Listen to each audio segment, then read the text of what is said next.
जादुई आम का हेलीकॉप्टर। सुबह सुबह रवि अपने घर में चिल्लाने लगता है। माँ, अरे ओ माँ, मेरा मोबाइल कहाँ है? इस घर में मेरा जीना ही हराम हो गया है। मैं कल ही शहर जाऊंगा। अब इस घर में रहने का मेरा कोई फायदा नहीं है। अरे क्यों चिल्ला रहा है? मुझे तो तेरा मोबाइल चलाना भी नहीं आता। गौरी से जाकर पूछ ले, उसी ने लिया होगा।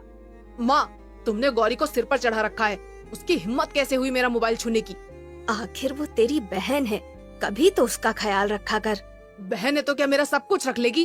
तेरे पिताजी बागीचे से आम तोड़ने गए हैं, वो भी अब बूढ़े हो गए हैं। जाकर उनका हाथ बटाए हैं।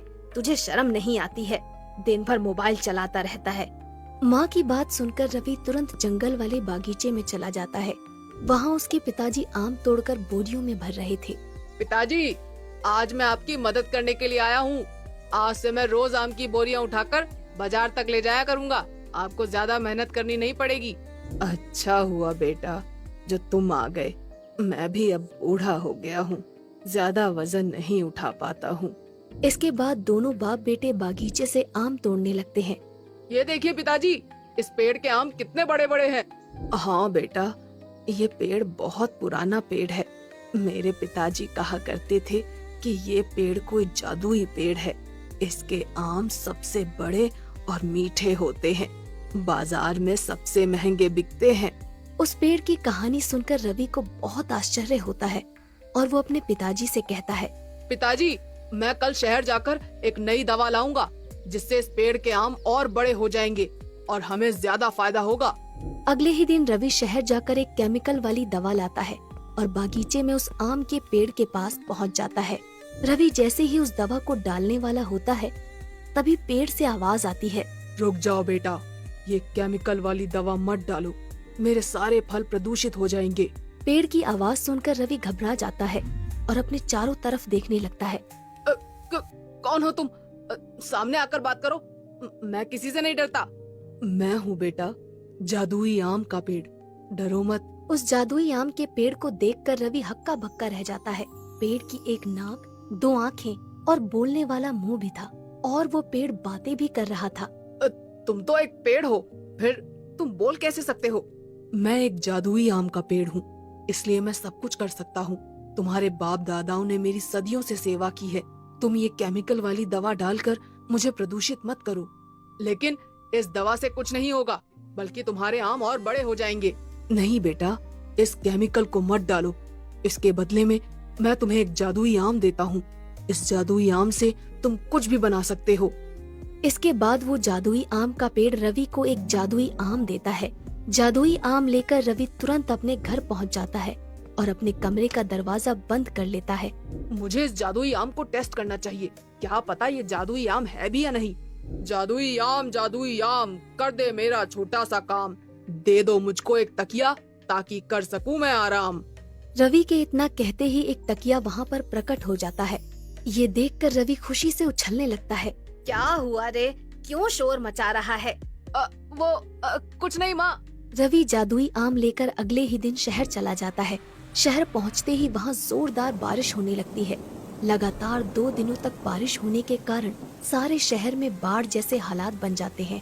शहर की सारी दुकानें और बाजार बंद हो जाते हैं। रवि के पास खाने के लिए कुछ भी नहीं था, लेकिन वो जादुई आम की मदद से बहुत सारा खाना मंगा लेता है। एक दिन टीवी पर न्यूज आ रही थी, सारे शहर में बाढ़ जैसे हालात बन चुके हैं। सभी लोगों से अनुरोध है कि ज्यादा से ज्यादा लोगों की मदद करें और उन्हें खाने पीने की चीजें मुहैया कराएं। ये सब देखकर रवि के मन में एक विचार आता है, मुझे अपने जादुई आम की मदद से लोगों की मदद करनी चाहिए। रवि बिल्डिंग की छत पर जाता है और जादुई आम से एक हेलीकॉप्टर बना लेता है। जादुई आम के हेलीकॉप्टर में बैठकर रवि पूरे शहर का चक्कर लगाता है और अच्छी तरह से देखता है कि कहां पर किस चीज की जरूरत है। तभी रवि की नजर सामने वाले नाले पर पड़ती है, जहां पर एक लड़की पानी में डूब रही थी। कोई है?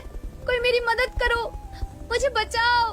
रवि तुरंत अपने आम के हेलीकॉप्टर से उसके पास पहुंच जाता है और उसका हाथ पकड़कर उसे अपने हेलीकॉप्टर में बिठा लेता है। आपका बहुत बहुत धन्यवाद।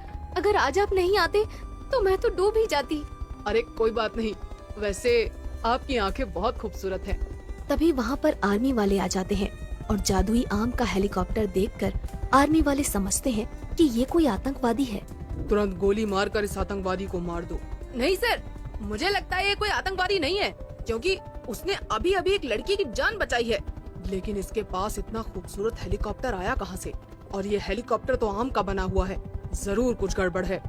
आर्मी वाले अपने हेलीकॉप्टर से रवि के हेलीकॉप्टर का पीछा करते हैं। आर्मी वालों को अपने पीछे आता देखकर रवि एक बिल्डिंग के ऊपर अपना हेलीकॉप्टर लैंड करता है। आर्मी वाले भी वहाँ पर अपना हेलीकॉप्टर लैंड कर लेते हैं। रवि उस लड़की को वहाँ से जाने के लिए कहता है। कौन हो तुम और तुम्हारे पास ये आम का बना हुआ हेलीकॉप्टर कहाँ से आया? सर, ये जादुई आम का हेलीकॉप्टर है। इसकी मदद से हम शहर में हर किसी की मदद कर सकते हैं। अगर ऐसी बात है तो तुम्हें आर्मी ज्वाइन कर लेनी चाहिए। मैं कल ही अपने सीनियर से बात करूंगा और तुम्हें आर्मी में नौकरी दिलवा दूंगा। इससे तुम देश की सेवा कर पाओगे। इतना कहकर आर्मी वाले वहाँ से चले जाते हैं। रवि का एक दोस्त ये सब देख लेता है। अच्छा, तो ये बात है, जादुई आम का हेलीकॉप्टर। रवि, आज से ये जादुई आम मेरा होगा। फिर मैं जादुई आम का हेलीकॉप्टर बनाकर खूब मजे करूंगा। रात होते ही रवि का दोस्त छुपकर रवि के कमरे में पहुंच जाता है।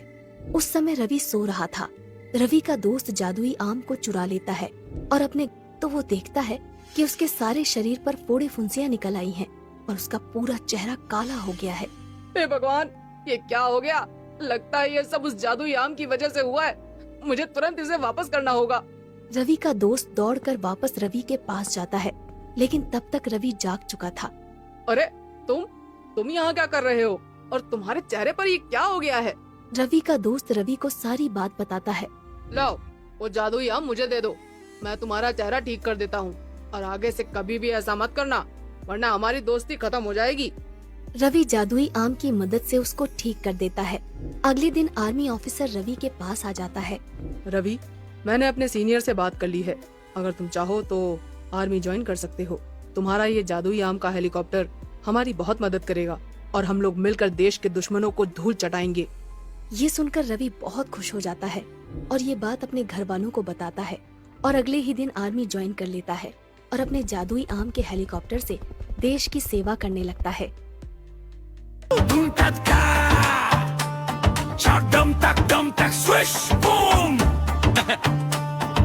Hey ho, like, comment, subscribe.